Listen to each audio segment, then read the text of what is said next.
Good morning and welcome to Western New York at Work. I'm Lauren Lewis with my co-host Dale Martin. And joining us this morning on Western New York at Work is Larry Mietus, aka Leadership Larry of Speaking of Strategy and author of We Tried That Once.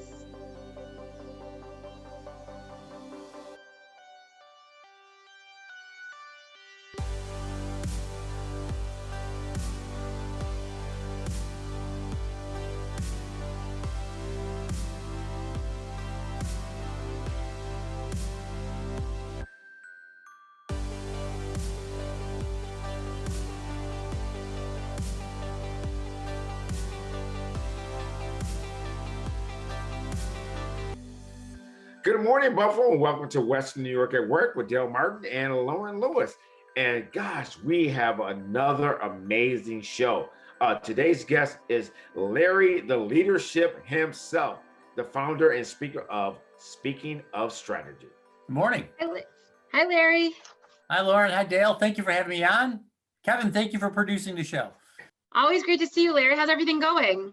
Everything's going great. You know, I think you wake up every day and say, okay, this is the world we're living in. What can we do with it? Yeah, I think that's part of it. You can't be like, okay, we can't wait for it to get back to normal. It's like, let's just see what's coming next and just keep taking it day by day and, you know, making the most of each and every day. You've been doing some amazing things over the course of the years. So share with our viewers a little bit about yourself. I'm the founder of an independent consulting firm called Speaking of Strategy. So I'm an independent business consultant. I have clients that run the gamut from mom and pop organizations all the way to companies with international footprints. White collar, blue collar, publicly traded, privately held, industry sector, all over the map, you know, manufacturing, healthcare, legal, educational, because at the end of the day, the challenges that business people face are fairly universal across the spectrum. So sometimes I'm engaged with a company, with a client for days and months and years on end. And sometimes I'm there for a day and not back for 6 or 7 months, depending on their need. I also have my own podcast under the Leadership Larry brand on Google Play and Spotify. I'm an educator. I've been around higher education for 25 years now, either as a staff member, administrator, faculty member, adjunct faculty member, vendor, trainer, consultant, all of the above. And then fortunately last year I was able to have my first book published.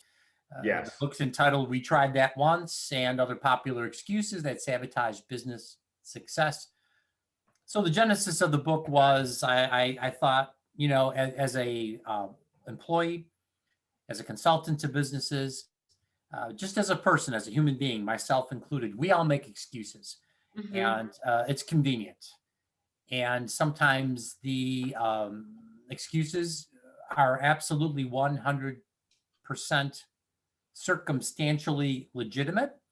And sometimes they're just plain old fashioned convenient. But when I thought about, I picked up a pen one night and a piece of paper and I said, okay, I'm going to write down the top excuses that I hear repeatedly from clients, prospects, and people, just people in general.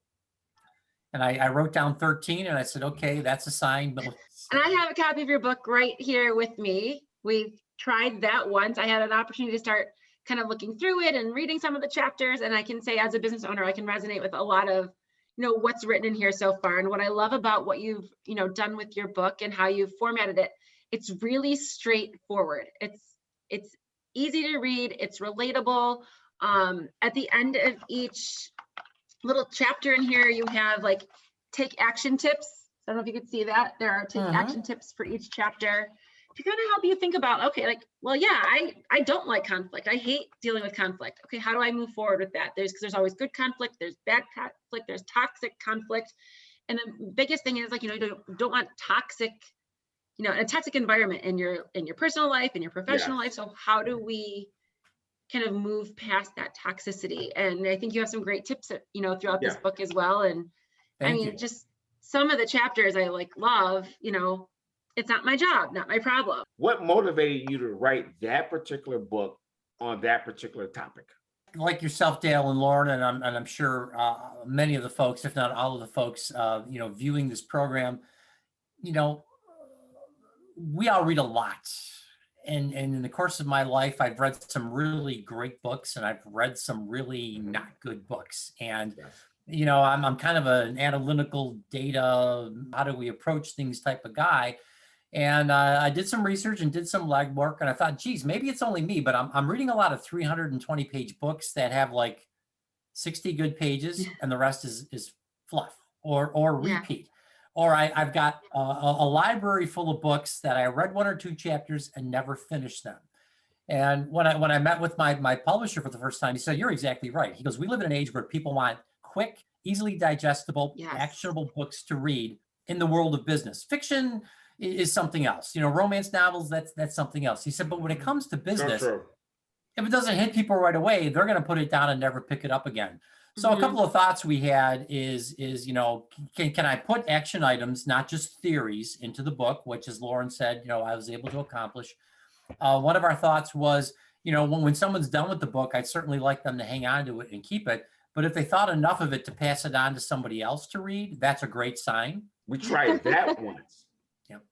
That is a statement in and of itself. When I talk to most people about the book, or they see it, or I tell them the title, they burst out laughing and they go, "Wow, welcome to my world." And that just opens the Mhm. floodgate of conversation. Yeah, I think Lauren. so many times in business, you have ideas and you want to put them into action, and you get all excited about it. You're ready to implement that new project or that new idea, that new business idea, and it fails. And then you're just kind of you get kind of let down, you get discouraged, but you have to keep going. Because if you are that motivated and excited about something, there's going to be someone out there that can help you bring success to that idea.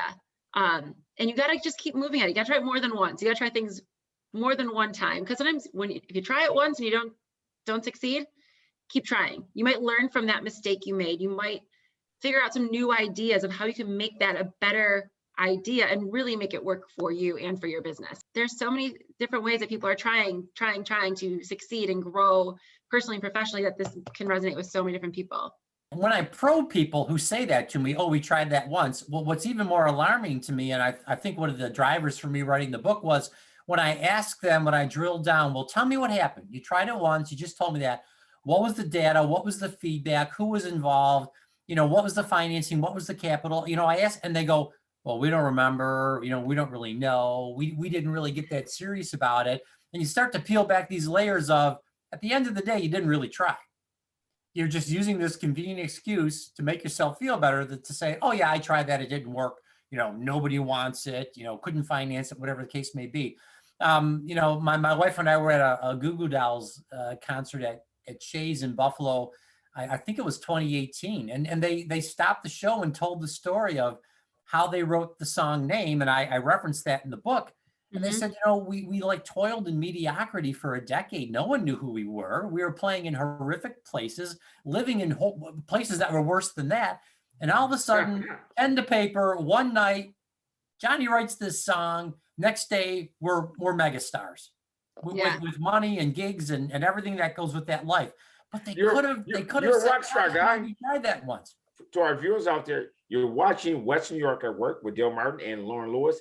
Don't go anywhere, because when we come back, we're going to find out about all of those chapters that Larry is going to share with us. And you know what? And you have to purchase the book. Don't go anywhere. Western New York at Work is brought to you by our key business partners and many business professionals. Bocce's Club Pizza, Staff Buffalo, Buffalo Healthy Living, CAI, Hope Buffalo, Embassy Suites, 716 Limousine.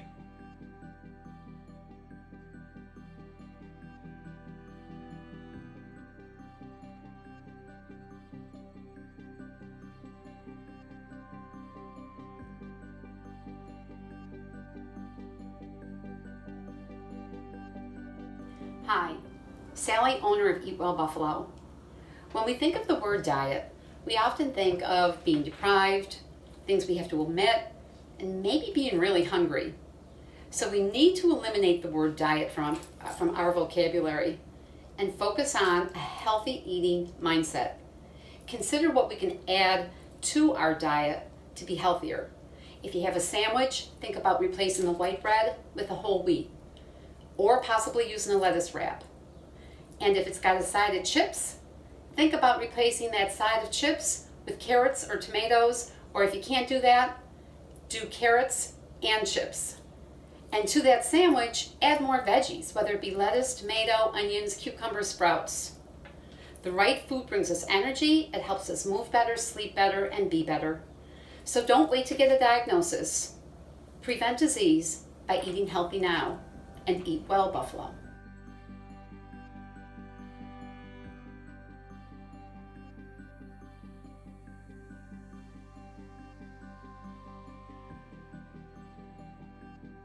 Welcome back to Western New York at Work. I'm Lauren Lewis, my co-host Dale Martin. We are on air today with Larry Mietus, aka Leadership Larry. Speaking of strategy, and Larry is talking with us about his new book he just wrote called We Tried That Once. And I think, as a lot of professionals we can relate to, we've tried that once. And I think, Larry, in this world, people want instant gratification. They want like immediate success. They want immediate results. So I think, your book can really help people move past that. Like sometimes, there is that instant success for a lot of people, or luck, if you want to call it that. But really, if you want to be successful, it takes a lot of grit, hard work, and kind of determination to keep moving forward and keep succeeding despite setbacks. Tell us about your journey writing We Tried That Once. Yes. Thank you, Lauren. That's a great question. Many people have asked me that. The funny thing is, I think I'm a really good writer. And I hope I don't sound arrogant when I say that, but I went to Catholic school for 8 years, so my math and science skills are horrible, but I can write. But I could never sit down and force myself to write. So all the writing was really stream of consciousness, and my publisher, Mark Donnelly at Rock, Paper, Scissors Publishing, he said, Larry, that's the way it should be. He said, you don't block out 3 to 5 p.m. 5 days a week, I'm going to write. You write when it hits you, and then the flow is there and you get everything done. There were nights I was out walking around the neighborhood. Very interesting. With my wife and our daughter, and all of a sudden I'd get out my phone and start taking notes. Literally, I'll be honest with you, from the day I first met Mark, my publisher, to the day the book became available on Amazon and Barnes and Noble, it was 364 days, one day shy of a year. But there was a 2.5 month stretch in that time. I didn't write a single word. It just wasn't there. Now, was that during the pandemic, or was that pre-pandemic, or? You know what? I started the sketch of the book, the outline draft, before COVID hit. And then right around the holidays there, I kind of parked it. And then when COVID really, became full blown, it gave me a little bit extra time to sort of just focus and get a little bit more serious about writing. And I never wanted to overwrite. I guess the biggest compliment I've been paid, and Lauren and Dale, you both know me, people read the book and say, Larry, I feel like I'm talking to you, like you're here with me. And that's the goal of the book, because quite honestly, hopefully there'll be speaking engagements that come out of the book. And I've been to those events where you stand there and you listen to the author going, wow, are you really the person who wrote the book? Because in person, you're nothing like you portray yourself to be in the book. And I didn't want that to happen. So hopefully the book's got a real kind of laid back, to the point, natural flow. And it does, Larry, it absolutely does. And I was going to say, when you talked earlier about being a good writer, like your writing is it's clear, it's concise, it's easy to read. Like you mentioned, a lot of people have like these books they read, and they read a few pages of it, put it down, never read it again. I have like 4 or 5 of them on my nightstand right now: personal development books, professional development books, fiction books. And like, I'm like, okay, this is a great book. I want to get through, I want to read it. But then once you set it down, you never pick back up again, because it just doesn't like get you in. Yeah. Also, what I love about your book, the chapters in it, they're each about like 2, 3, 4 pages long.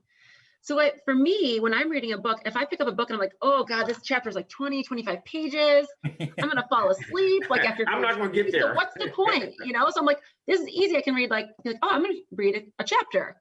Well, then you're into the chapter, and next thing you know, you're at the takeaway tips or take action tips. And then you're like, okay, I can do another one. And you're like, 3 or 4 more pages into it. Do another one, 4 or 5. So it just makes it that much, for me personally, and how I read, it makes it really like easy to kind of catch your attention, keep you engaged, and keep moving through the book, and taking some great tips away about, business success. Yeah, I actually had a doctor reach out to me and he said, you know what? I had a patient cancel. He goes, so I had 30 minutes open. He goes, I read 3 chapters. He goes, later on in the day, I had somebody else cancel. I had a 45-minute opening. He goes, I finished the book. I'm like, perfect.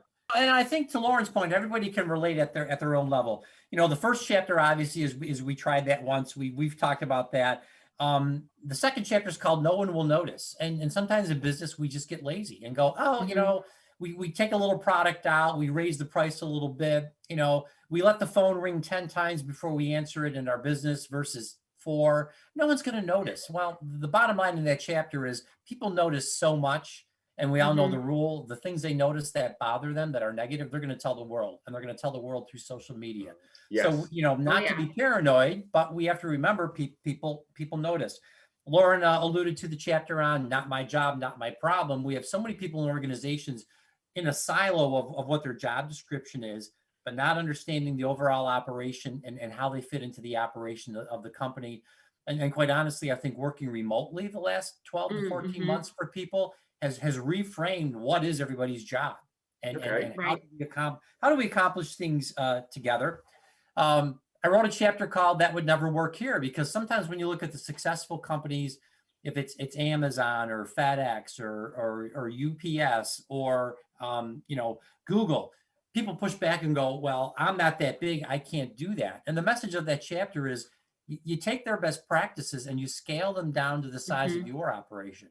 You take some pearls from them, because yes, you can do those things. It's got nothing to do with budget. It's got everything to do with attitude. All right. I don't have time to meet with my employees. I can't tell you how many employers I've met over the years who say, oh, I have an open door policy, but then no one goes to talk to them.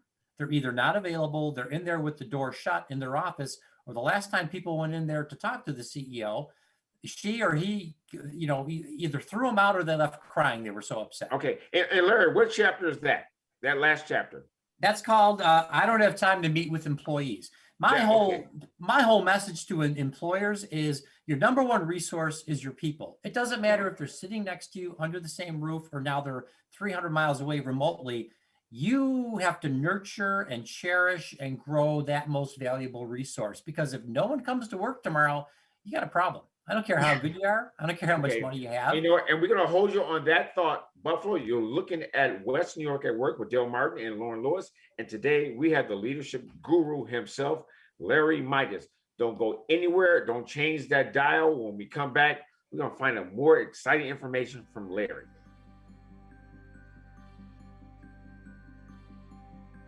Western New York at Work is brought to you by our key business partners and many business professionals. Bocce's Club Pizza, Staff Buffalo, Buffalo Healthy Living, CAI, Hope Buffalo, Embassy Suites, 716 Limousine.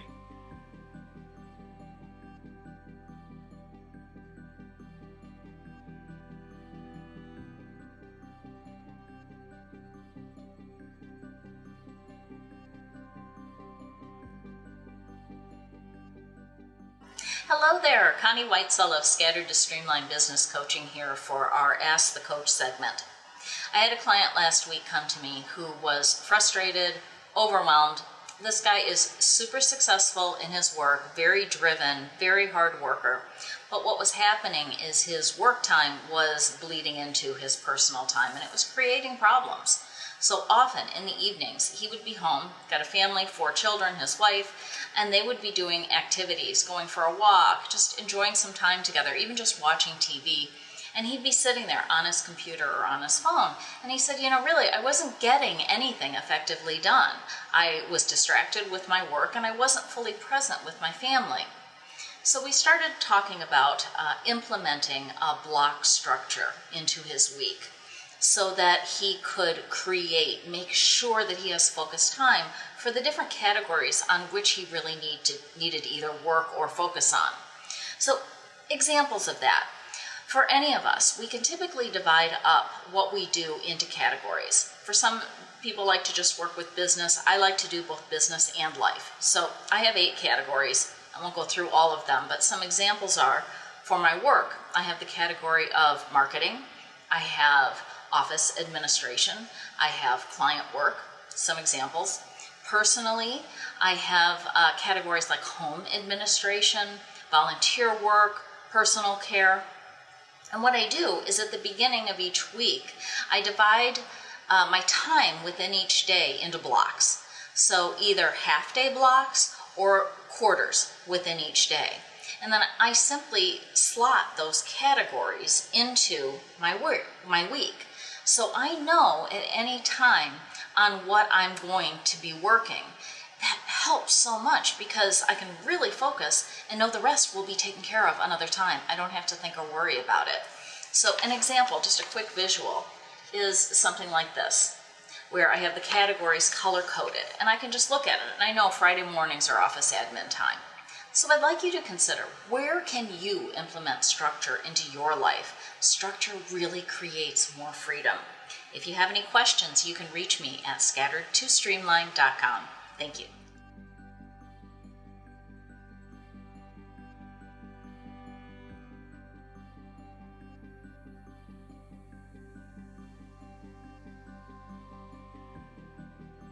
Welcome back to Western New York at Work with Lauren Lewis and Dale Martin.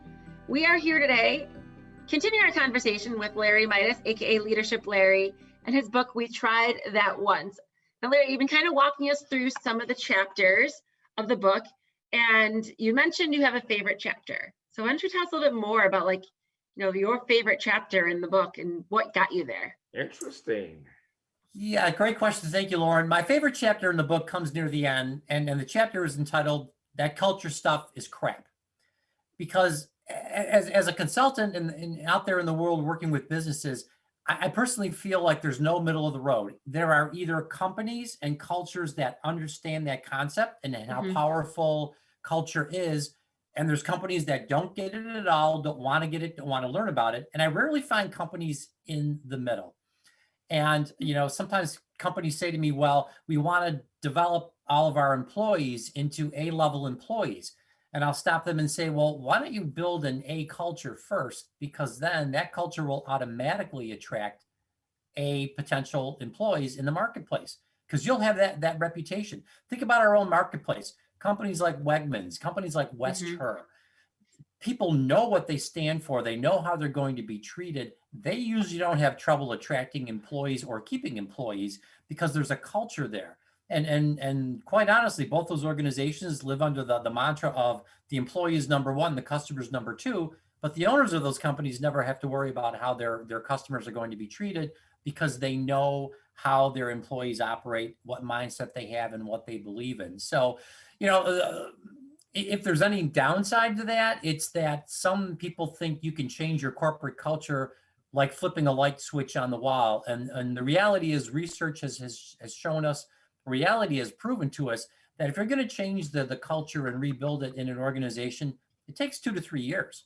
Yeah, because and I'm so glad that you went in that direction, because I don't think that we hit the heart of the services that you provide. So let's make sure that any decision makers and CEOs, individuals of influence that are in need of improving their organization, they need to contact you. So one, say, I can do 3 things and provide your contact information. Okay, well, most of my focus as an independent business consultant is exactly on the people side of business. It's executive development, leadership development, organizational design, which ties to accountability, and building a culture and having engaged employees. I do a lot of my work there. I mentioned before, my Catholic school math skills aren't too good. So yes, I can read an income statement, cash flow, and balance sheet. But if there's going to be a deeper dive on the financial side, I bring in my CPA friends. I get them plugged into these companies. They're good friends to have too, those CPAs. Oh my gosh. Never skimp on lawyers and CPAs. That's where you want to spend money. It'll be well worth it. And a lot of it is on the strategy side. And quite honestly, the word strategy scares people. It's just a plan. It's a plan that's not written in concrete. But I've met so many companies that just go in every day, turn on the lights, do an activity, and hope at the end of the year they have a profit. And I'm like, wow, that's a huge leap of faith. What's your plan for this? Well, we don't have a plan for that. Well, what's your strategy for that? Well, we don't talk about that. So forcing some companies to just slow down and make those plans and share those plans with the rest of the culture is a huge part of what I do. But you know what? A lot of companies have conferences, sales meetings, seminars. As a guest speaker, you know, I'm happy to come in and touch on any of those topics. If there's something you want me to do that I can't do, I don't have the expertise, I'll be the first one to tell you. I'll help you find somebody else, but it's not me. Where can viewers pick up a copy of We Tried That Once? On barnesandnoble.com and amazon.com. So if your viewers just log onto those websites and type in We Tried That Once, or type in my name, Larry Mietus, they'll find the book. I also have a standalone website for the book, WeTriedThatOnce.com. You can order it through there. And my speakingofstrategy.com website has a link to the book as well. So those are all ways that folks can get the book. You know, and I would be remiss, I've got to say, I would be remiss if I didn't thank my wife and my children for helping me with the book, because it really became a family project. We had covered designs on the kitchen table one night, and I remember my sons going like, "What is that? Like, I don't understand that." And my whole family read the book, and you know, I had to remember that, you know, one of my sons is a Gen Z, one's a millennial, I'm not, and they would like highlight things and go, "We don't know what you're talking about there. We don't understand that reference." So it really became a family project to get the book into the end zone, and I'm so grateful to them for that and for their support. And Larry, we have to say this because there are viewers, decision makers that are looking at today's show. They need your expertise. How can they contact you? They can either call me direct. They'll get me directly at 716-901-4352. Or if they email me at leadershiplarry, all one word, leadershiplarry@gmail.com. Those are the best ways to get a hold of me. I'm on my computer all day. I'm on my phone's with me 24/7. So I highly recommend any professional or business owner to go to Barnes & Noble or Amazon and pick up their own copy of We Tried That Once. And I know you'll have some great takeaways to how you can continue to navigate your own business success. Well, Buffalo, you're looking at West New York at Work with Dale Martin and Lauren Lewis. And today, as you have viewed, today has been an amazing conversation. If you are a business professional, business owner, whether you're a solo entrepreneur or a mature company, you know what? You need guidance. You need leadership. You need someone to talk to your people and help you take your business to the next level. The guy you need to talk to is Larry Mietus. Absolutely. Larry, thank you so much for joining us again. It was great to see you. And I wish you wild success with your book launch and wild continued success with, you know, Speaking of Strategy and your business consulting. Lauren and Dale, thank you so much. It's been a pleasure. Thank you. Okay. Have a great day, Larry. Western New York at Work is brought to you by our key business partners and many business professionals. Bocce's Club Pizza, Staff Buffalo, Buffalo Healthy Living, CAI, Hope Buffalo, Embassy Suites, 716 Limousine.